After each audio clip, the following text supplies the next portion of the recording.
دنیا کو ہے پھر معرکہ روح بدن پیش، تہذیب نے پھر اپنے درندوں کو ابھارا۔ اللہ کو پامردی مومن پہ بھروسہ، ابلیس کو جو رب کی مشینوں کا سہارا۔ رواج بے حجابی خوشنما کانٹوں کی مالا ہے، نئی تہذیب سے ہوشیار یہ تاریک اجالا ہے۔ معزز و مکرم سامعین کرام، آج دنیا کے اندر ہم تمام طرح کی عیش و عشرت اور سہولیات کے سامان میسر پاتے ہیں۔ آج یہ دنیا ترقی یافتہ نظر آتی ہے، لیکن حقیقت میں آقائے مدنی جناب محمد رسول اللہ صلی اللہ علیہ وسلم نے اس طرح کے حالات کو فتنوں کا دور بتایا ہے۔ آپ صلی اللہ علیہ وسلم نے ارشاد فرمایا، بادروا بالاعمال فتنا كقطع الليل المظلم يصبح الرجل مؤمنا ويمسي كافرا او يمسي مؤمنا ويصبح كافرا، کہ نیک اعمال میں جلدی کرو، اعمال میں بڑھ چڑھ کر حصہ لو، ایسے فتنوں کے آنے سے پہلے جو تاریک رات کے ٹکڑوں کی طرح ہوں گے، جن کے اندر صبح میں ایک شخص مسلمان ہوگا تو شام میں اس کا ایمان جاتا رہے گا، اگر شام میں وہ مسلمان ہوگا تو صبح میں اس کا اسلام جاتا رہے گا، اور انسان اپنے دین کو دنیا کے بہت کم قیمتی ساز و سامان کے بدلے، دنیاوی دولت کے بدلے فروخت کر دے گا۔ اور ان تمام فتنوں میں جو پیارے حبیب صلی اللہ علیہ وسلم نے سب سے بڑا فتنہ بیان فرمایا، وہ یہ ہے، ما بین خلق آدم الی قیام الساعہ، کہ حضرت آدم علیہ السلام سے لے کر قیامت تک کوئی فتنہ اتنا بڑا نہیں ہوگا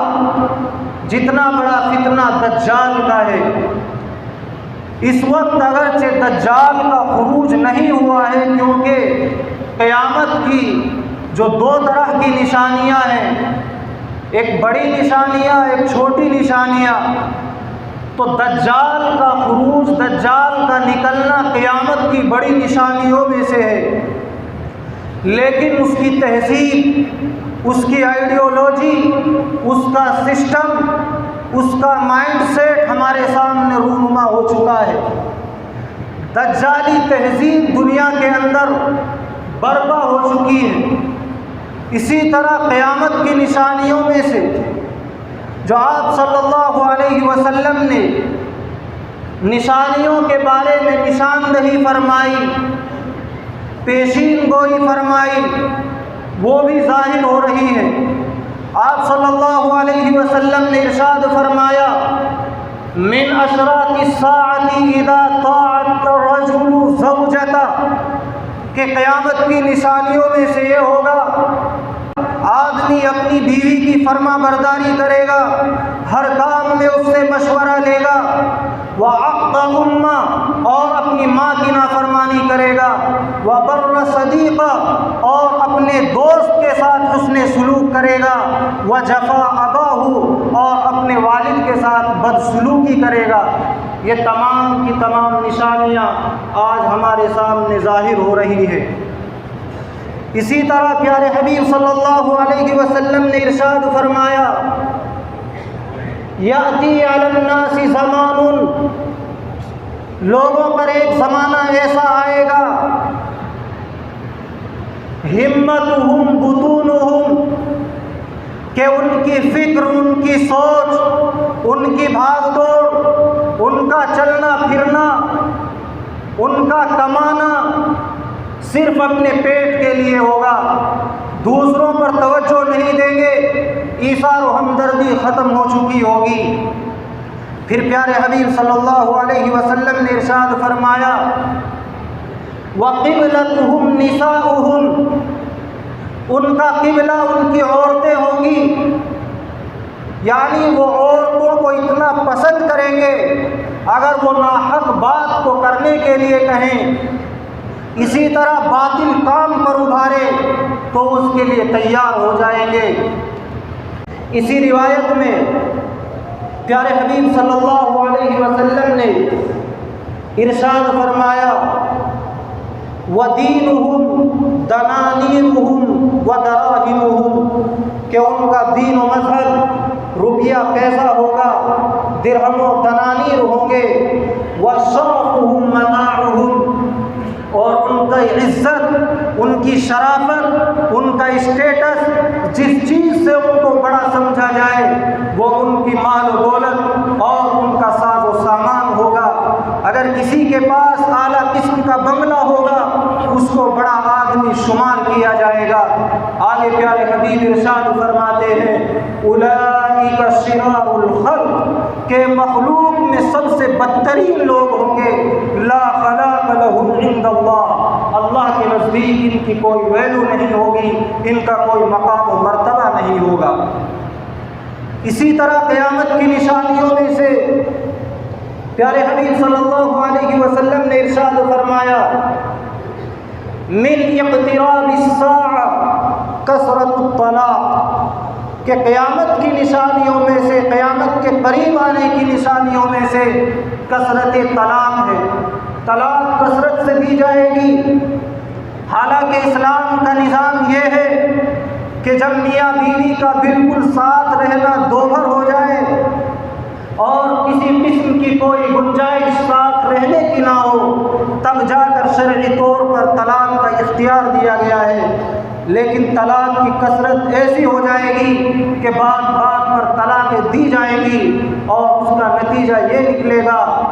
طلق الرجل امرأته طلاقا، آدمی اپنی بیوی کو طلاق دے گا، فتقیم علی طلاقها، پھر طلاق دینے کے بعد اس کے ساتھ اسی طرح زندگی گزارے گا۔ پیارے حبیب صلی اللہ علیہ وسلم ارشاد فرماتے ہیں فَهُمَا زَانِيَانِ مَا أَقَامَا، کہ جب تک وہ اس حالت میں رہیں گے وہ زنا کرتے رہیں گے، بدکاری کرتے رہیں گے، ان سے پیدا ہونے والی اولاد حرام کی اولاد ہوگی۔ تو یہ تمام نشانیاں ہیں کہ جن کا مشاہدہ آج ہم اپنی آنکھوں سے کر رہے ہیں۔ انہی میں ایک دجال کا خروج، دیکھیں دجال کے معنی آتے ہیں، دجال کے معنی آتے ہیں دجل و فریب کے، ملمع ساز کے، جو باطل کو حق دکھائے، حق کو باطل دکھائے، اندر کچھ ہو باہر کچھ ظاہر کرے، اس کو دجال کہا جاتا ہے۔ اسی لیے حدیث میں آتا ہے معہو جنت و نار، کہ اس کے ساتھ جنت بھی ہوگی دوزخ بھی ہوگی، فجنتہ نار و نارہ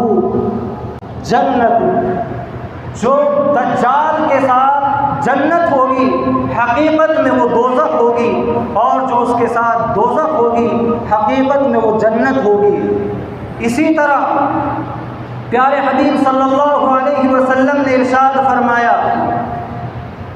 کہ کوئی نبی ایسا نہیں گزرا جس نے اپنی قوم کو، اپنی امت کو دجال کے فتنے سے نہ ڈرایا ہو، حتیٰ کہ آدم ثانی حضرت نوح علیہ السلام نے بھی اپنی قوم کو دجال کے فتنے سے ڈرایا۔ اب موجودہ حالات میں دجال کی تہذیب رونما ہے۔ دجال کی تہذیب کیا ہے کہ کسی چیز کو ظاہر میں اچھا بنا کر پیش کیا جائے، لیکن جب اس کی گہرائی میں جایا جائے گا، اس کو پرکھا جائے گا تو صرف تاریکی ہی تاریکی نظر آئے گی۔ مثال کے طور پر مغربی تہذیب ہے، ویسٹرن سویلائزیشن ہے، اس کی بنیاد، اس کے ایجوکیشن سسٹم کی بنیاد اس بات پر ٹکی ہوئی ہے کہ ہم صرف ان چیزوں کو مانیں گے جو ہمارے مشاہدے میں آئے گی۔ جس کو ہم آبزرو کر سکیں، اسی طرح جس کا ہم ایکسپیرینس کر سکیں۔ یعنی علم حاصل کرنے کے صرف دو طریقے ہوں گے،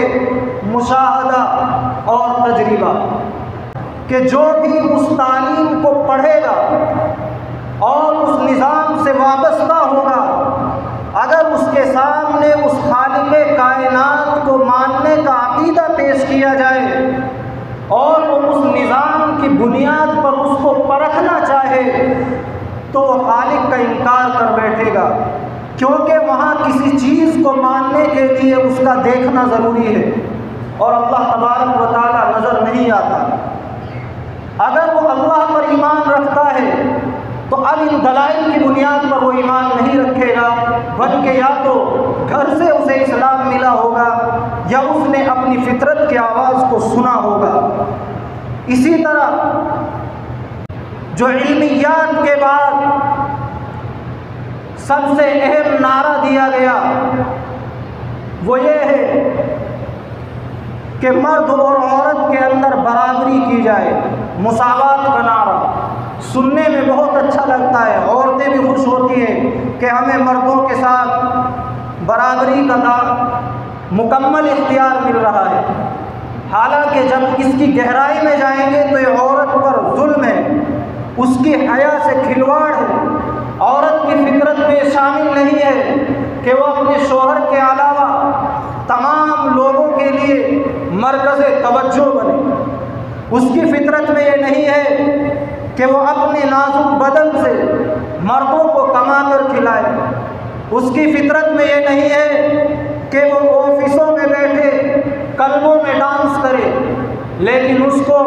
فریڈم کا نعرہ دے کر، ایکوالٹی کا نعرہ دے کر گھروں سے باہر نکالا گیا اور کم سے کم تنخواہ پر اس کو آفسوں میں رکھا گیا۔ اسی طرح نعرہ دیا جاتا ہے، سننے میں بہت اچھا لگتا ہے، ہیومن رائٹس، انسانی حقوق، لیکن یہ انسانی حقوق وہاں مر جاتے ہیں جب کسی غریب کا خون چوسا جاتا ہے۔ اسی طرح نعرہ دیا جاتا ہے کہ تعلیم کو عام کیا جائے، لیکن اس تعلیم کے نام پر کیا پیش کیا جا رہا ہے؟ انسان کو خواہشات کا غلام بنایا جا رہا ہے، اس کی جو اصل آزادی ہے اس کو چھینا جا رہا ہے۔ کتنے ڈگری یافتہ ہیں جو نوکری پاتے ہیں اور کتنے کم پڑھے لکھے لوگ ہیں کہ جنہوں نے اس دنیا کے نظام دولت کو اپنے کنٹرول میں رکھا ہے۔ تو میرے بھائیوں، یہ سب دجالی تہذیب کی ہمارے سامنے ایک جھلک ہے۔ ہمیں اس سے بچنا ہوگا، اپنے ایمان کی حفاظت کرنی ہوگی۔ اسی لیے سورہ کہف کو پیارے حبیب صلی اللہ علیہ وسلم نے سورہ کہف کے بارے میں ارشاد فرمایا کہ اگر اس سورت کو اس طرح پڑھا جائے جس طرح نازل ہوئی ہے تو وہ دجال کے فتنے سے محفوظ رہے گا۔ اس کی شروع کی 10 آیات کو حفظ کیا جائے تو دجال کے فتنے سے محفوظ رہے گا۔ اور اس کے اندر جو واقعات بیان کیے گئے ہیں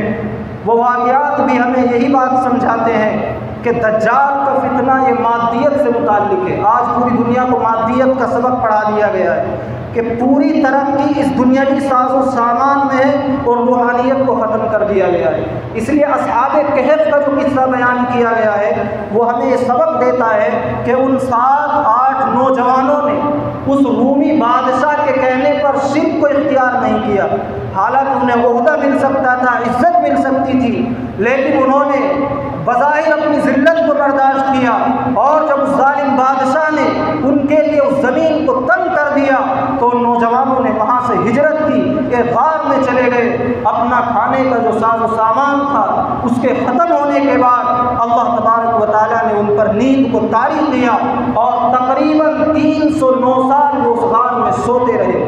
پھر جب آنکھ کھلی، بھوک کی شدت ان کے اندر پیدا ہوئی تو ایک اپنے ساتھی کو شہر کے اندر کھانے کے لیے بھیجا، لیکن ان کے پاس جو روپیہ پیسہ، جو کرنسی، جو سکہ تھا وہ اب سے 300 سال پہلا تھا۔ جب اسے لے کر وہ دکان پر پہنچتا ہے تو دکاندار اس کو پہچان لیتا ہے، کیونکہ اس وقت کی مائیں اپنے بچوں کو ان نوجوانوں کے قصے سناتی تھی کہ انہوں نے اپنے ایمان کی حفاظت کی خاطر مادیت پر ٹھوکر مار کر اختیار کیا، لہذا وقت کے بادشاہ نے تمام لوگوں کو جمع کیا اور ان کی زیارت کے لیے غار تک پہنچا، جہاں ان کو ذلت سے دیکھا جا رہا تھا آج ان کو عزت سے نوازا جا رہا ہے، لیکن اللہ کی حکمت تھی کہ ان کو روپوش کر دیا۔ ہمیں اس واقعے سے سبق ملتا ہے کہ دجال کی تہذیب کا جو اثر ہے مادیت پرستی، ہمیں اس میں نہ پڑھ کر روحانیت کو ترجیح دینی چاہیے۔ دعا فرمائیں کہ اللہ تبارک و تعالی عمل کی توفیق دے۔